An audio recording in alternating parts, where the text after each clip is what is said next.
Hafiday, my fellow Guamanians. In the last few weeks, we've received some good news on the H-2B visa petitions for military projects that have been pending for quite some time. Now, based on the number of positions that have been approved and other petitions submitted to USCIS from various contractors to date, we're looking at approximately 48% approval rate.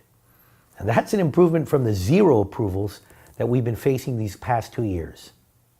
So things are looking better. But we're not celebrating just yet. Marine Buildup studies showed that we would need about 4,000 additional skilled workers to help with the construction related to the buildup and civilian projects necessary to support our growing economy and community. Last year, I withdrew my public support for the buildup because the federal government started denying applications for workers needed to build the foundation necessary for the buildup.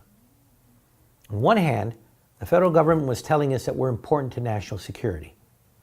But on the other, they were denying our community the ability to support national security or our own growing economy.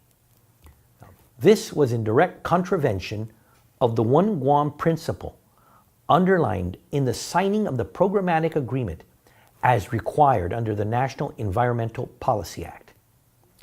Some of the pending projects that were delayed because of the shortfall of skilled workers included improvements to water and wastewater lines, charter school construction, and affordable housing for our people. Positions needed for these projects include carpenters, construction equipment mechanics, electricians, plumbers, welders, cement masons, equipment operators, iron workers, and others. Now, we need the federal government to help by approving the petitions that we are sending for the outside the fence projects. But make no mistake, we continue to work on building a local regional labor pool.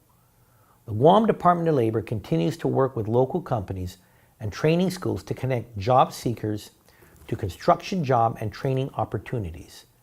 The department's federally funded programs provide the much needed training. Many local employers have partnered with the Guam Department of Labor's American Job Center to help fill their workforce shortages.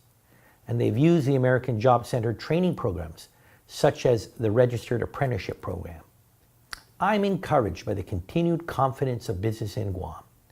Now, in light of the continued challenges of recruiting foreign laborers, I highly recommend employers to invest in our local workers through training programs. And I also want to encourage our young men and women who are looking for a job to consider stopping by the Department of Labor. Perhaps a job as a carpenter will be the stepping stone to owning your own company in the future. Imagine more locally owned companies hiring and training more local people in this industry. That would definitely be cause for celebration. God bless you, and God bless the people of Guam.